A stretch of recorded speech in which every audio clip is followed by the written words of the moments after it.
Olá, sejam todos, todas e todes bem-vindos, bem-vindas e bem-vindes. Este é o podcast Educação na Pauta do Dia, uma realização da TV Educatipni e da Câmara de Educação do Território de Identidade Piemonte Norte do Itapicuru, localizado no semiárido baiano, e do projeto de extensão TV Educatipni, Educação, Comunicação e Artes. A Câmara de Educação do Tipni é um coletivo que reúne docentes, pesquisadores e pesquisadoras, estudantes, gestores e diversos agentes do campo da educação que atuam no território com o objetivo de pensar o cenário da educação e organizar ações no sentido de fazer a defesa coletiva pela educação pública socialmente referenciada. O que queremos com este podcast? Debater a educação, suas políticas, suas implicações, sua relevância. Tudo isso tendo o território como referência e entendendo que as políticas de educação, planejadas em nível nacional, impactam fortemente no acesso e no direito à educação de qualidade a ser ofertada nos 9 municípios que compõem o Tipni.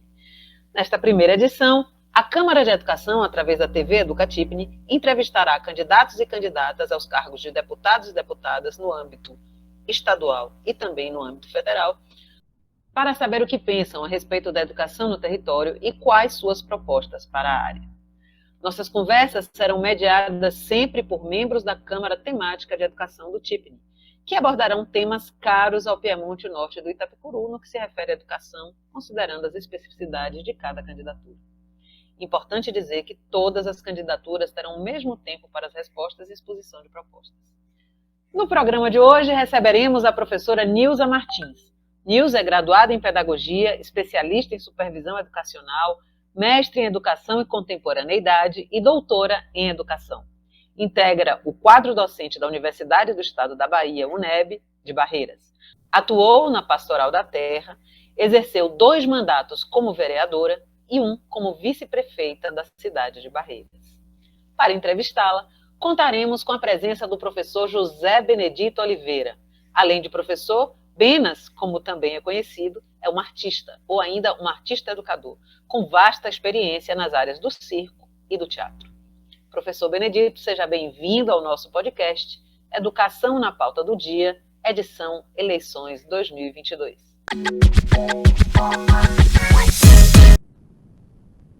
Bem-vindo, Benedito. Eu que agradeço a esse convite.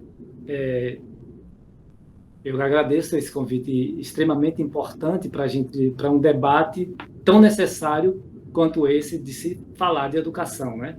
E aí a honra fica maior ainda quando eu sou convidado para conversar com a professora Nilza, né?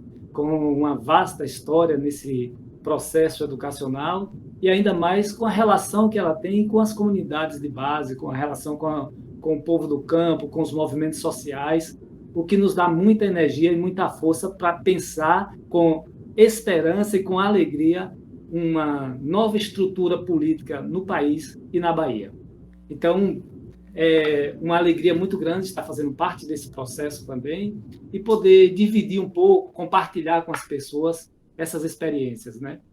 Então, gostaria muito, professora Nilza, que a senhora pudesse falar para o povo do território de identidade Piemonte Norte do Itapicuru, né? Quem é a professora Nilza? Qual é a sua relação com a educação? Como é que a senhora chega na Bahia, chega aqui no sertão, no Nordeste, no semiárido baiano, para falar um pouco e para estruturar esse pensamento, né?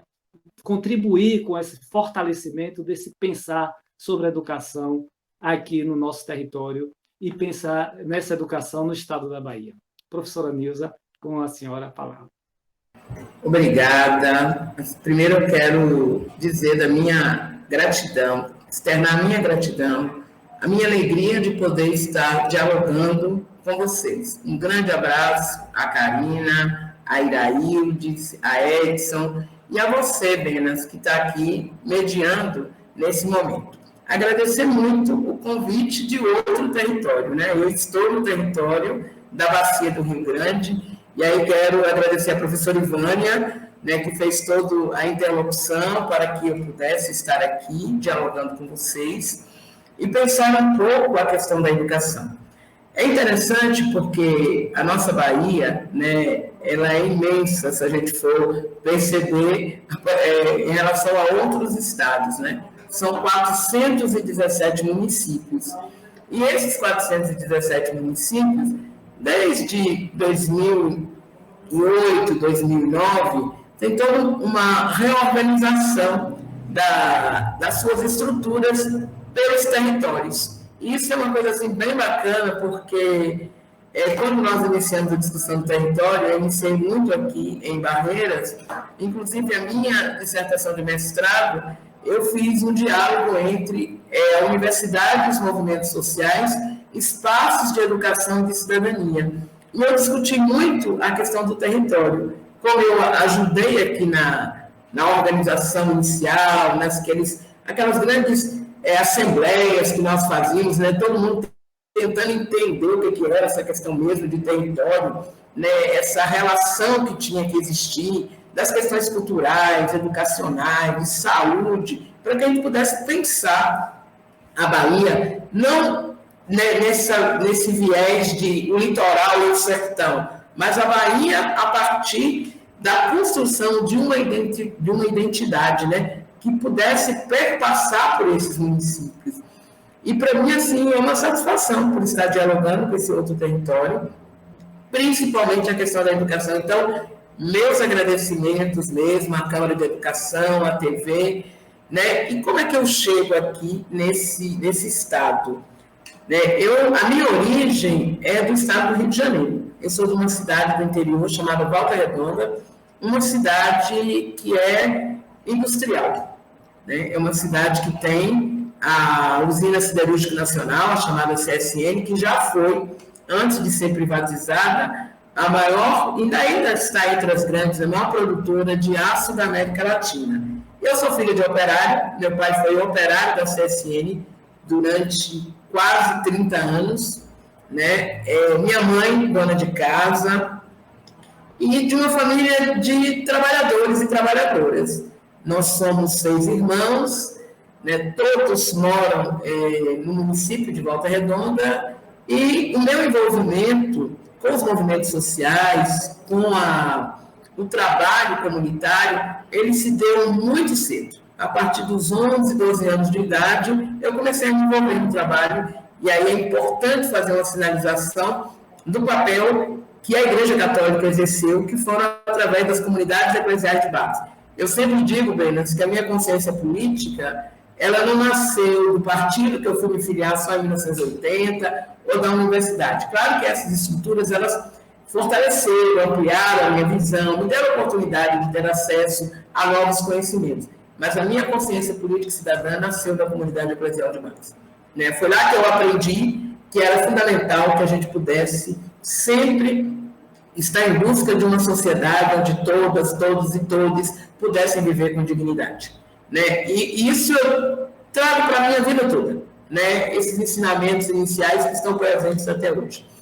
E, a partir disso, por esse meu envolvimento, eu fui convidada para estar neste território. Imagine, né? Eu saio do estado do Rio de Janeiro, de um município industrial, de uma comunidade de periferia, porque sempre moramos em comunidade de periferia, né, próximos às chamadas favelas, que hoje a gente chama de comunidades, né? Naquela época o pessoal ainda dizia favelas, mas hoje tem toda uma preocupação de você utilizar uma outra metodologia, porque são pessoas que estão ali vivenciando, e cortar aquela ideia de que quem está na favela só tem bandido, só tem gente que não presta. Muito pelo contrário, são trabalhadores e trabalhadoras que saem todos os dias batalhando a vida, né? E aí, o que eu vim desse estado para aqui. É claro que chegar na Bahia, nesse sentido, eu digo isso assim com muita tranquilidade. Na época, eu fiz questão de não olhar o mapa. Eu falei, se eu olhar o mapa, pode ser que eu veja lá um júri e disse, não vou não. Mas eu não olhei o mapa e vim, né? Com a cara e a coragem mesmo. Eu tinha 22 anos, hoje eu tenho 58, para construir, junto com os outros colegas aqui, né, que era um advogado, o doutor Gerivaldo, que inclusive é filho de Irecê e hoje é juiz do município de Conceição de Coité, e Marisa, que era filha de Santa Maria da Vitória, e que hoje é professora da UESB, do curso de Direito da UESB.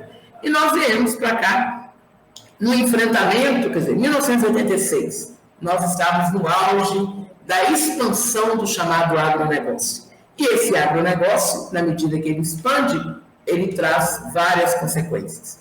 Desde as consequências ambientais, de destruição ambiental, mas também as consequências de destruição dos sujeitos que viviam e que moravam aqui.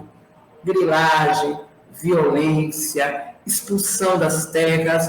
E aí havia a necessidade de quem é que vai amparar, quem é que vai estar no processo de defesa dessas pessoas. Senão seria um extermínio, né, como foi em muitos lugares. E aí, mais uma vez, entra o trabalho da Igreja Católica através da Comissão Pastoral da Terra. Então, a minha presença aqui é nesse sentido. Vim, minha mãe diz até hoje, você foi para ficar 3 meses, né? E dos 3 meses eu já estou aqui há 30 e poucos anos, né? E acabei, né, ficando mesmo, fiz a minha universidade aqui, né? Porque lá eu tinha já uma orientação de fazer o curso de Direito para poder estar contribuindo no trabalho da própria diocese de lá, porque é um movimento muito grande de defesa dos poceiros urbanos, mas eu fiz uma outra opção. Eu sempre disse que queria vir para a Bahia. Meus amigos do ensino médio, na época, já me chamavam naquela época, deputada baiana, porque eu sempre fui militante, né? E eu sempre falo, não, eu vou para a Bahia, um dia eu vou para a Bahia, e por aí afora. E nesse sentido, né, eu vim para cá, fui aluna da primeira turma de pedagogia da UNEB, daqui de Barreiras, tenho muito orgulho disso, da turma de 1988, inclusive é a mesma turma da nossa reitora, né, professora Adriana, nós estudamos juntas aqui. Depois, eu acabei ficando, né, terminou o curso de pedagogia, terminei em 1992, e quando foi em 94 eu fiz o concurso. Né? Então, fui a primeira professora que veio de um curso de pedagogia concursada para a nossa universidade. Depois de mim, tem tantos outros, né? Porque a UNEB tem essa característica, né? De a presença da UNEB nesses tantos territórios, ela faz com que as pessoas vão tendo oportunidade e também vão estando na própria universidade. Né? Nós temos uma quantidade enorme de ex-alunos na universidade que hoje são professores. E dessa forma eu cheguei em 94 como professora da UNEB para o curso de pedagogia e estou na UNEB desde 1994. Eu sempre digo, 88 como professora, como estudante e 94 como professora da universidade.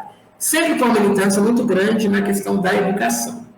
Né? E por quê? Porque eu concebo uma educação, eu tenho uma concepção bastante freiriana da educação. Né? Eu acredito que nós temos que ter uma educação de emancipação dos sujeitos, uma educação que se posicione. Eu não consigo ser professora sem não me posicionar. Né? Eu fui professora de História da Educação, no curso de Pedagogia, e eu ficava olhando para os meus alunos, quando eu estava falando da história da educação brasileira, e vendo os olhos dos meus alunos brilharem. Por quê? Porque durante todo o ensino médio, todo o ensino fundamental, a história que eles aprenderam foi a história do questionário, a história que dava as perguntas e eles tinham que decorar para depois devolverem ao professor. Né, a chamada educação bancária, que Paulo Freire fala tanto. E quando a gente traz para uma educação problematizadora, que comece a pensar, você enquanto sujeito, né, a possibilidade de você, como ser histórico, então isso muda, isso traz uma outra ideia. E foi assim a minha vida também, quando atuei na educação fundamental, no ensino fundamental.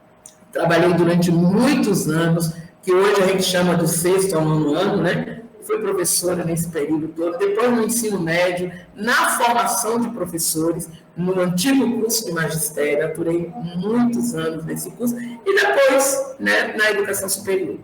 Então, eu digo, eu só não tive experiência na primeira fase do ensino fundamental, mas da segunda fase, no ensino médio, no chamado ensino médio, e na educação superior. Também tive uma atuação na educação profissional, quando fui servidora ainda era Cefet, né? Não era nem o IFBA, era o Cefet ainda aqui em Barreiras. Eu fui concursada, mas atuava como técnica em assuntos educacionais.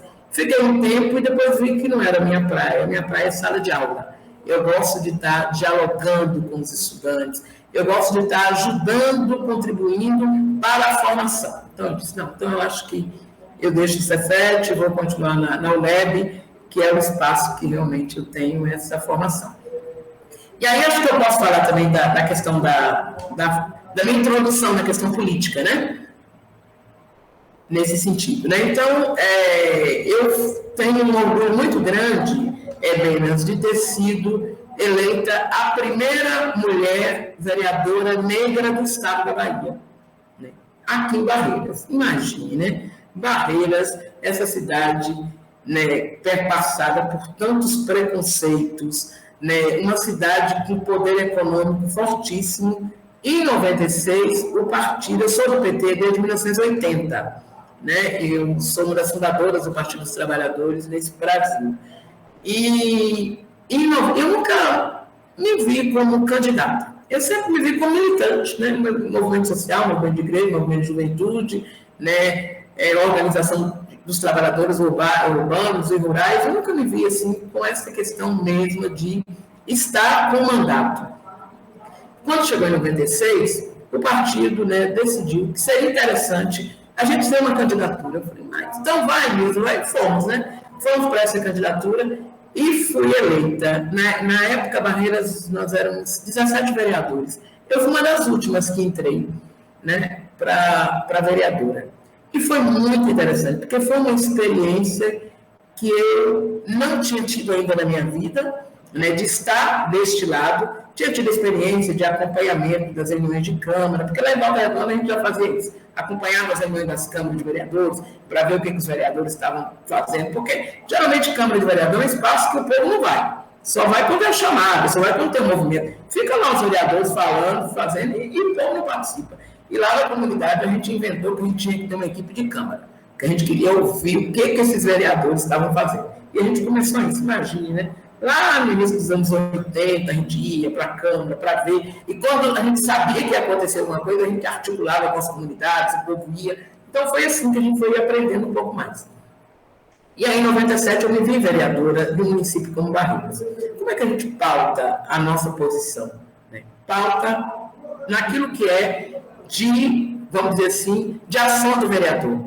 Legislar e fiscalizar. E assim nós fizemos, né? Íamos todo mês ao Tribunal de Contas do município para ver todas as contas, para fiscalizar. E ali é que a gente descobria as coisas, né?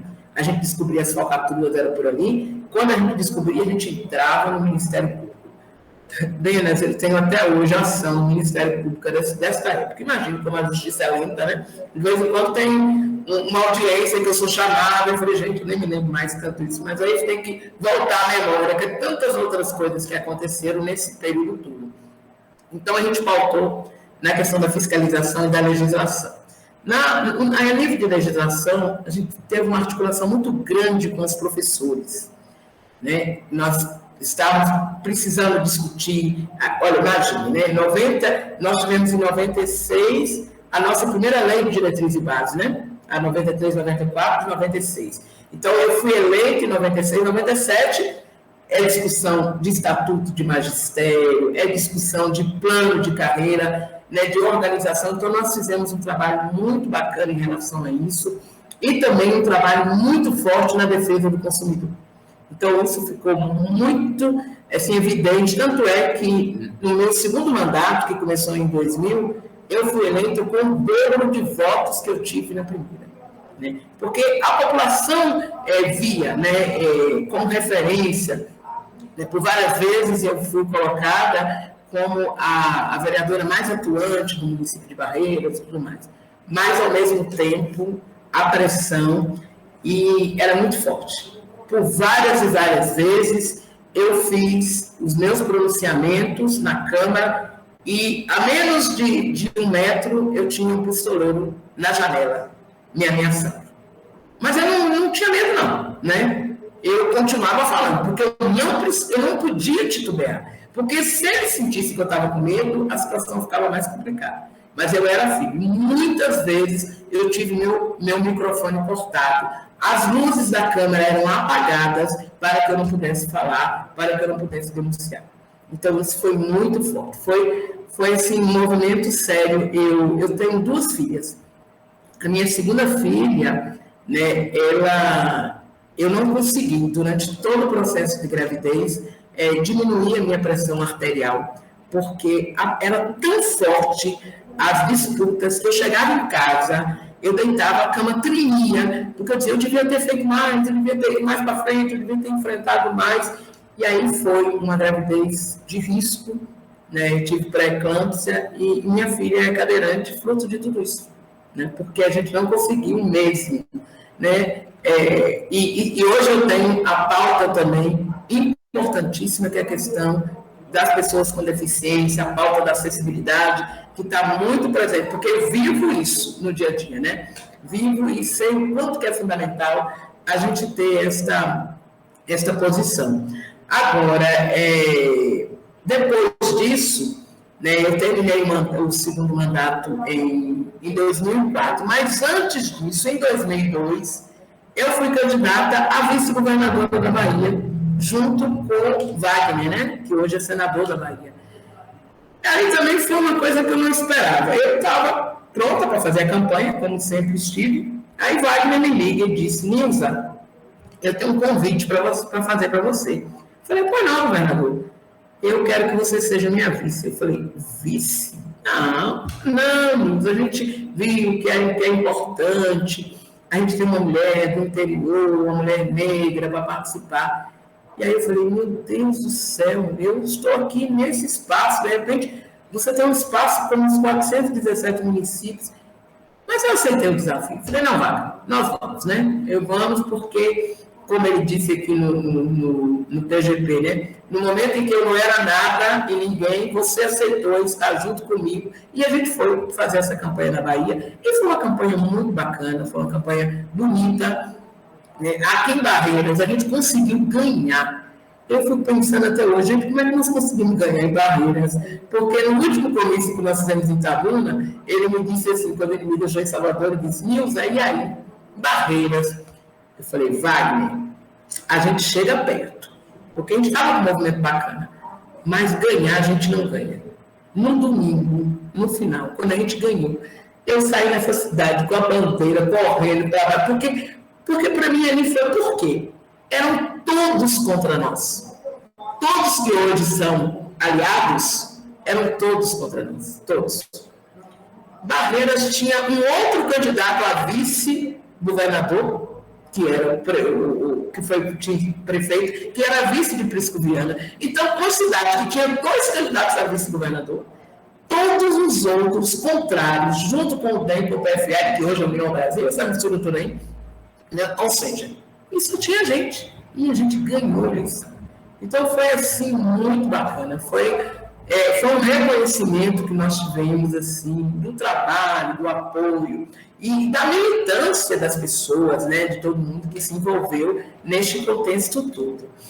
E depois eu fui candidata a vice-prefeito. Era candidata a prefeito em 2004, mas aí, né, diante as pessoas, não dava, se a gente fosse candidato, quem ia ganhar outro grupo que a gente não queria. É um grupo que hoje se está tudo junto, né, essas coisas todas, mas na época era dessa forma. E aí eu retirei a candidatura a prefeita e fui ser candidata a vice. Na época, a gente conseguiu, o PT estava, né, governando o Brasil, com o presidente Lula, a gente conseguiu, na época, colocar 10 ministros do PT aqui na cidade de Barreiras. Ganhamos a eleição, mas, infelizmente, os acordos feitos anteriormente de fazer uma administração coletiva, conjunta, não se firmaram. 2 anos depois, a gente tinha rompido, né, com o prefeito, saí candidata a deputada federal em 2006. Na época, em 2006, eu tive quase 23 mil votos nessa Bahia, foram vários lugares, né, que eu fui eleito, eu tive uma votação bem bacana. 2008, eu disse, não, agora não tem esse negócio do PT vir dizer que tem que se aliar, não. Nós vamos tentar fazer uma aliança com as pessoas mais próximas possíveis, nossa. Os outros partidos foram para outro grupo e nós ficamos com o PV. Ficou o PT e o PV, eram duas mulheres, inclusive, candidatas, eu e minha companheira Tisila Balbino, Tisila que vem de uma origem, né, de uma família poderosa, né, que ela foi neta de Antônio Balbino, né, que foi governador da Bahia, mas mesmo assim, uma companheira valorosa, com muitas e muitas ações sociais e que se dispôs a estar comigo nessa caminhada, né, se colocou, não, Milos, eu caminho com você, eu serei sua vice, nós vamos estar juntos nesse processo, porque a gente não concorda com tudo isso que está do outro lado. Aí fomos candidatas, perdemos a eleição, né? E aí eu comecei a pensar que era necessário cuidar um pouco mais da minha vida acadêmica, porque os 12 anos de mandato eu não tive tempo, só tinha feito. Quando eu entrei na universidade, eu só estava com minha especialização. Então, eu não tinha conseguido fazer o mestrado, não tinha conseguido fazer o doutorado. E nós que estamos na universidade, a gente sabe o quanto que isso é importante, né? Não só para a nossa formação, mas para a nossa carreira, para a gente trabalhar também com melhor, ter uma condição de trabalho melhor e poder contribuir mais, né? Quanto mais você estuda, você aprende, você tem condições de contribuir mais. Eu falei, eu acho que está na hora de eu recuar um pouquinho da questão política partidária e cuidar da minha vida acadêmica. E fui fazer isso, né? Aí fiz meu mestrado. Né, no mestrado, eu discuti, como eu falei, né, a questão da relação da universidade com os movimentos sociais, né, os dois como espaços de educação e de cidadania, porque eu acredito que eu sou convicta de que os movimentos sociais, eles são educadores, né, eu acredito muito nisso, o que a Rui fala, e que tantos outros, Maria da Glória, como tantos outros colocam, né, a importância desses movimentos sociais como espaços de educação e de cidadania, e a universidade. Porque uma universidade, e quando eu discuti a universidade, eu discuto uma universidade do jeito que a gente faz aí, também no território, do jeito que a gente tenta fazer aqui, que é uma universidade territorializada. Uma universidade, ela tem que estar sintonizada no seu território. Ela não pode estar ali alheia aos problemas que acontecem ao seu redor, né? Ela precisa ter essa sintonia. Como é que você tem um curso de engenharia agronômica que vai apenas discutir o agronegócio e a agricultura familiar, que é presente no nosso estado? Inclusive que tem a maioria da população do nosso estado, é uma população que reside nos espaços rurais. Então, a universidade, que tem um curso de agronomia, ela também precisa discutir a produção agroecológica, ela precisa discutir, né, a sustentabilidade, mas dentro deste contexto. Então, não dá. Se eu estou no curso de pedagogia, como é que eu não vou discutir as questões de formação desses professores, né? A situação das escolas, né? Como é que eu quero pensar na formação de um professor que não seja um professor sintonizado com os problemas do mundo? Um professor que seja alguém que possa contribuir para que seus alunos se emancipem cada vez mais. Então, essa é a nossa tarefa. Um curso de história, um curso de geografia, eles têm essa função. Então, para mim, pensar a universidade é muito neste contexto.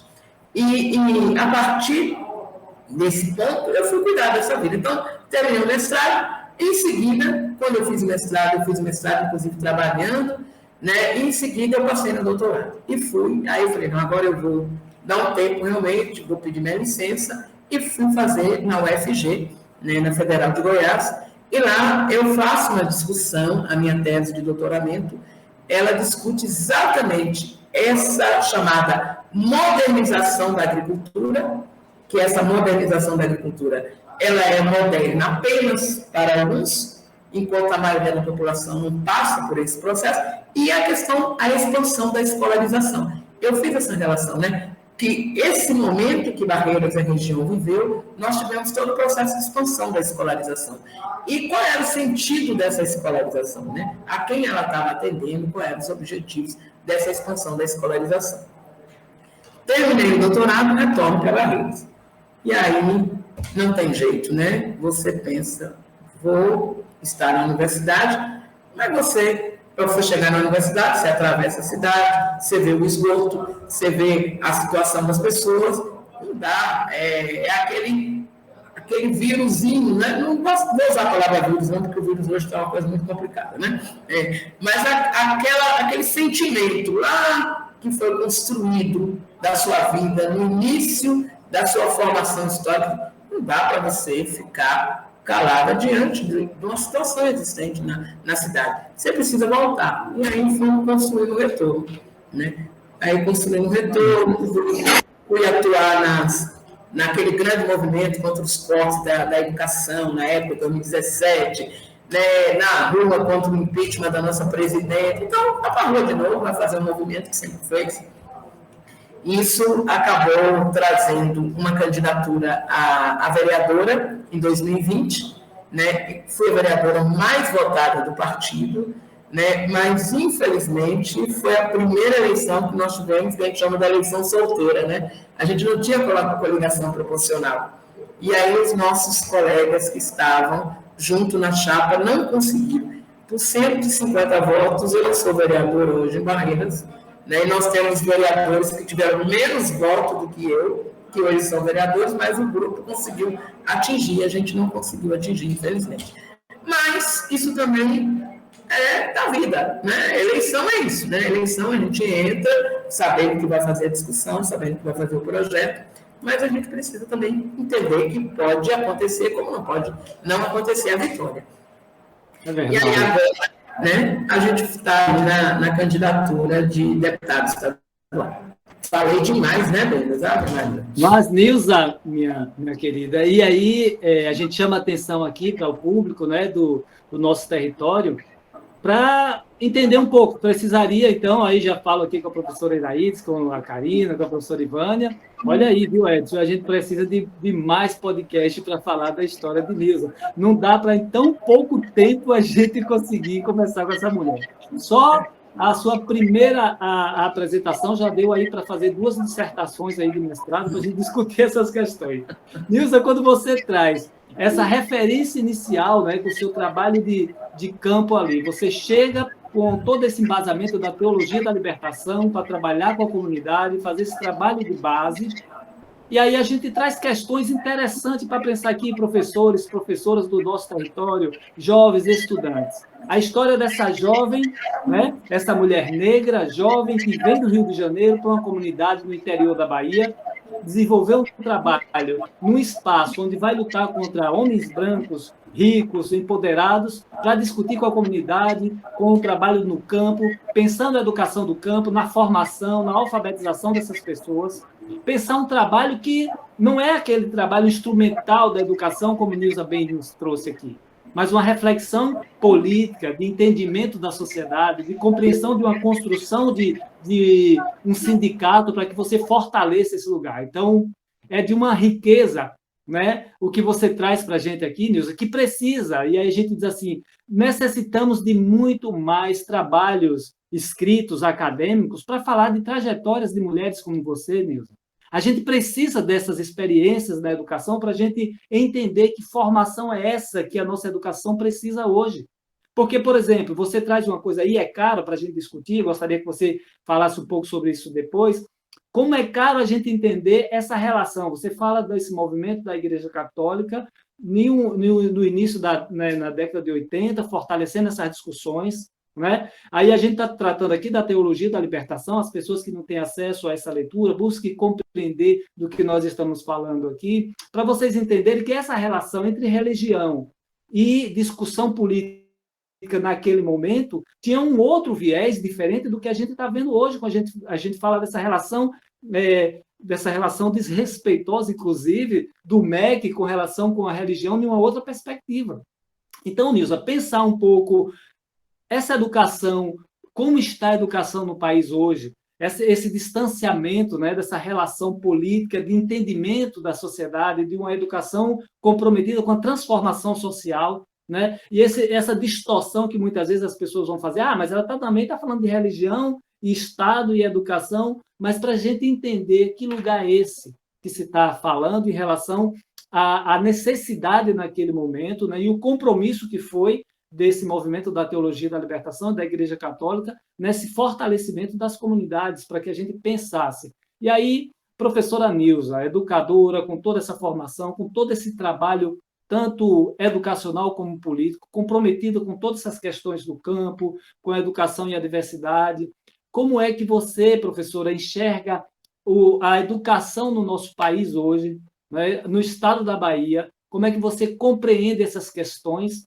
E aí, depois a gente volta para tratar de sua luta, que vai ser, né, nessa próxima tarefa e desafio que você vai enfrentar enquanto deputada. Mas, primeiro, nos dê aí uma visão, né, essa sua visão de mulher preta, de professora, educadora, de mãe, entendendo todos esses contextos aí da educação hoje, e aí essa dificuldade que você trabalhou no ensino médio, você trabalha como formadora de professores e professoras, né? Então, você entende bem como está esse contexto. Como é isso no Brasil hoje e na Bahia? Veja bem, Benas, eu acho que nós vivemos hoje um dos maiores desafios que a gente tem no processo da educação no nosso país. Eu não gosto nem de falar o nome do atual presidente, porque, com certeza, nós vamos despachá-lo aí no dia 2 de outubro, com fé em Deus. Mas, assim, eu penso que a gente vive hoje um processo de destruição do Estado brasileiro e, consequentemente, a destruição da educação. Né?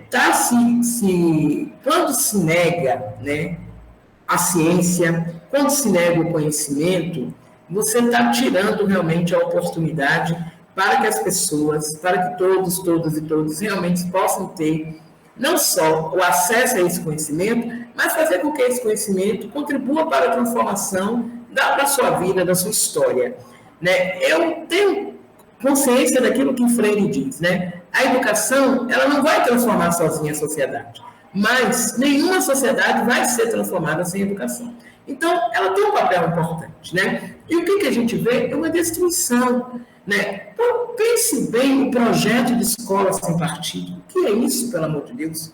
Né? Esse projeto de escola sem partido é um projeto que determina, sim, um posicionamento político que, às vezes, as pessoas não entendem e acham que é porque está trazendo a política para dentro da escola. Gente, educação é um ato político. O que é a política? A política é um processo de transformação da sociedade, de tomada de decisão.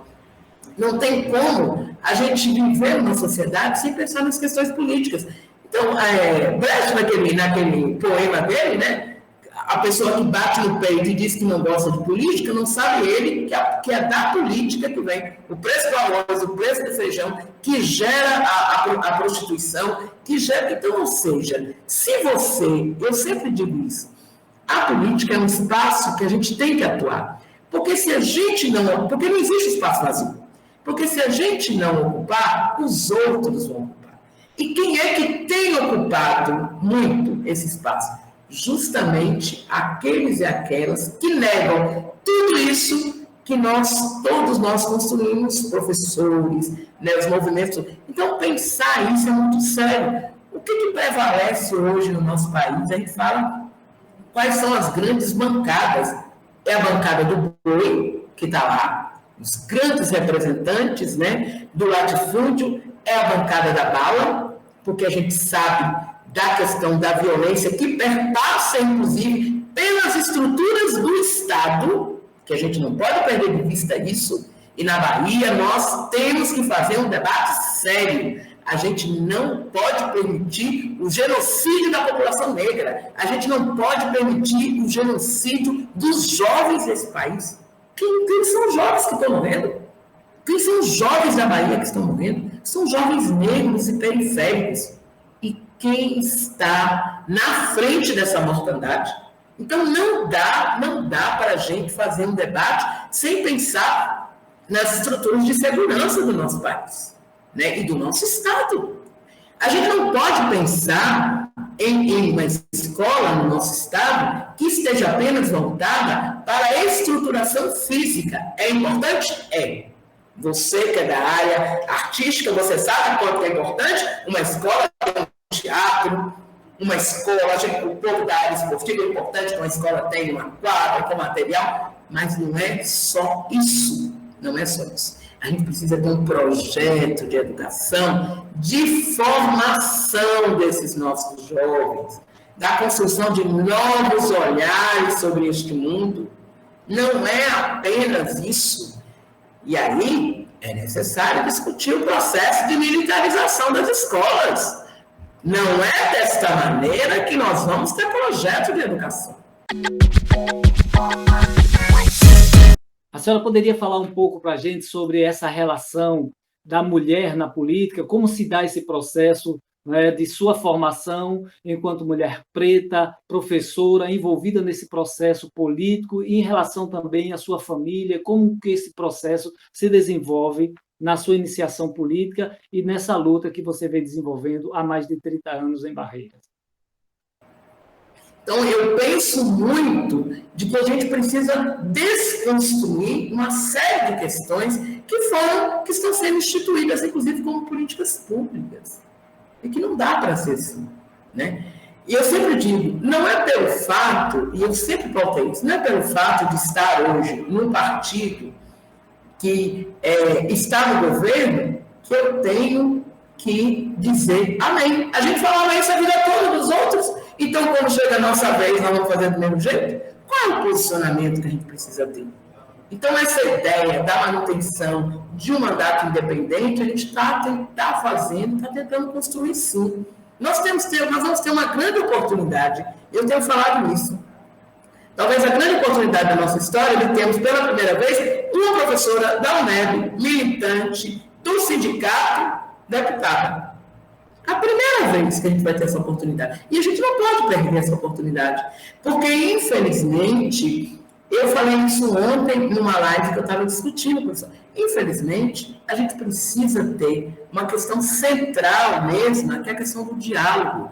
E a gente não teve isso. Eu sou do sindicato, eu sou da UNEB, né? Estou licenciada para a questão eleitoral. E eu sei o quanto está sendo duro para nós, professores e professoras da universidade, a relação que se estabelece com o Estado. Não tem condição.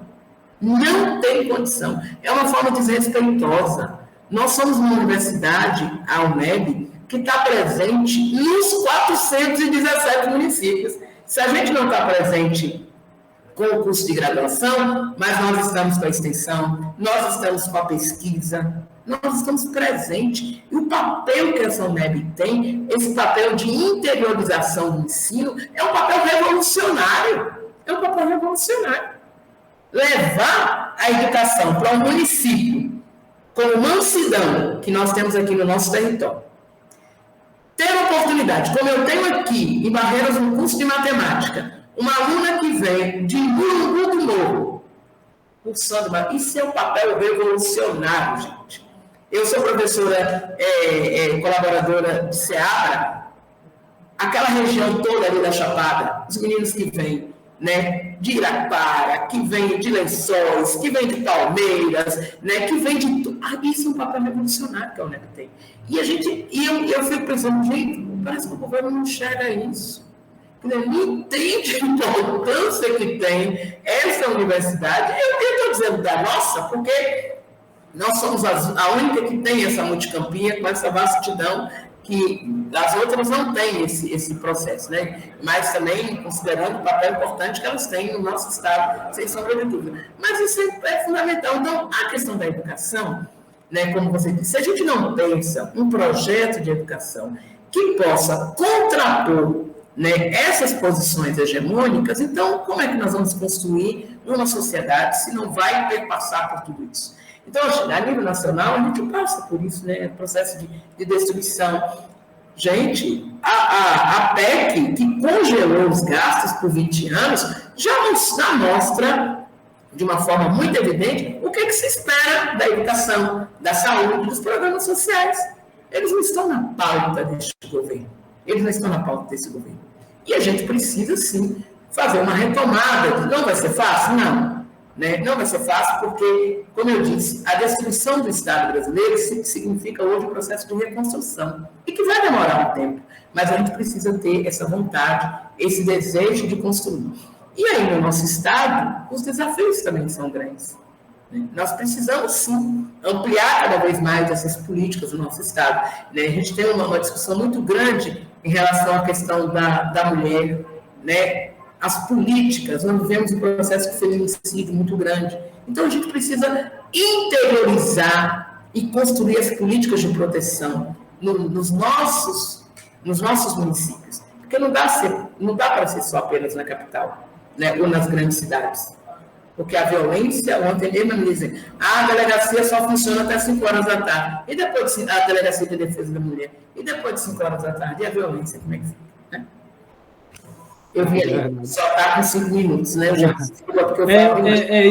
É isso que eu disse, Deus. É porque esse formato aqui, ele fica um pouco difícil para a gente dar conta, né? Porque são questões amplas, né? Nós estamos falando da sua história de vida, uma pessoa que vem nessa luta aí desde a década de 80, né? Continua aguerrida nesse processo, e aí precisamos tocar aqui para o nosso público do Piemonte Norte do Itapicuru, para pensar sobre esses contextos, né? Foi necessário essa mulher, essa professora, com toda a sua história de vida comprometida, comprometendo a saúde da sua própria filha, a gestação da sua filha, dentro de uma luta por políticas públicas, né? E até quando essas mulheres, e todas essas mulheres estarão sendo agredidas em relação a isso. Então, precisamos entender, né, qual é o papel que nós precisamos exercer nesse momento.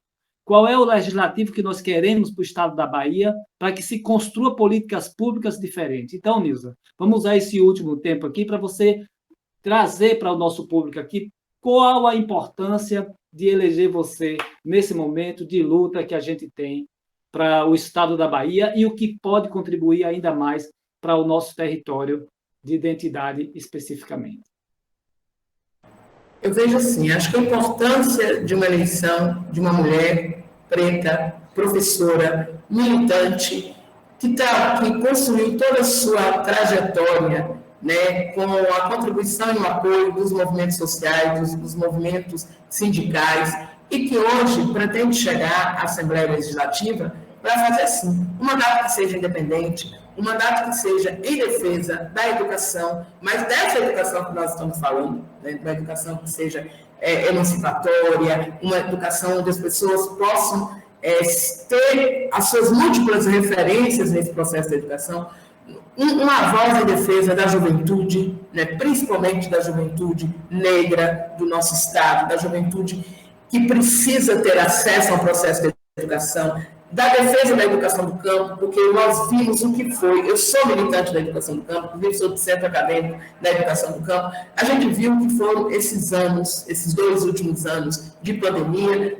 principalmente para os nossos estudantes do campo, né? Sem acesso à tecnologia, subindo em cima de árvore para poder ter acesso ao mínimo possível. E o que foi para nós, professores e professoras, o quanto que nós trabalhamos nesse período para tentar chegar nesses espaços. Tivemos que aprender muito também, então a gente precisa estar discutindo assim, a questão das políticas de mulheres, como eu disse aqui, o processo de acessibilidade, né, das pessoas com deficiência. Então, eu acho que a gente precisa, sim, né, termos a oportunidade de, numa eleição, né, de fazermos um voto, que é um voto para construir, e aí a proposta que a gente traz é uma proposta de um mandato que seja um mandato coletivo, um mandato compartilhado, um mandato com um conselho político, onde as pessoas dos vários setores vão poder estar opinando, vão poder estar discutindo e vão poder estar construindo junto. É assim, eu fiz isso quando fui vereadora, né? Então, não se trata de um discurso, se trata de uma ação que nós já fizemos.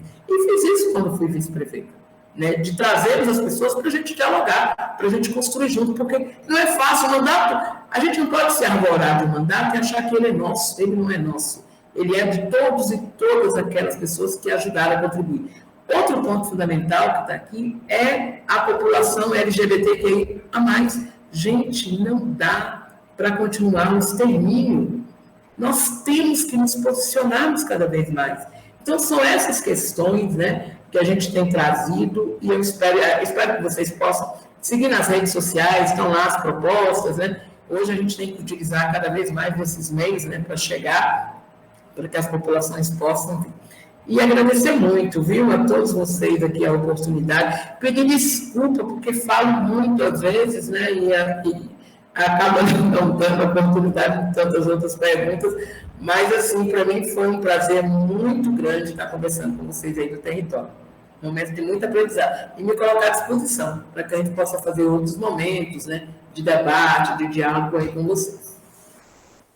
A gente aqui te agradece, Deus. Aí é isso, né? Você não fala muito, você fala o que é necessário, e aí é difícil interromper você, porque tudo que você está falando é muito importante e faz parte de um processo de formação, né? Então, a gente te agradece muito por conta desse processo. Estamos aqui, né, fechando esse podcast e convidando aí para que a população veja cada vez mais o nosso trabalho.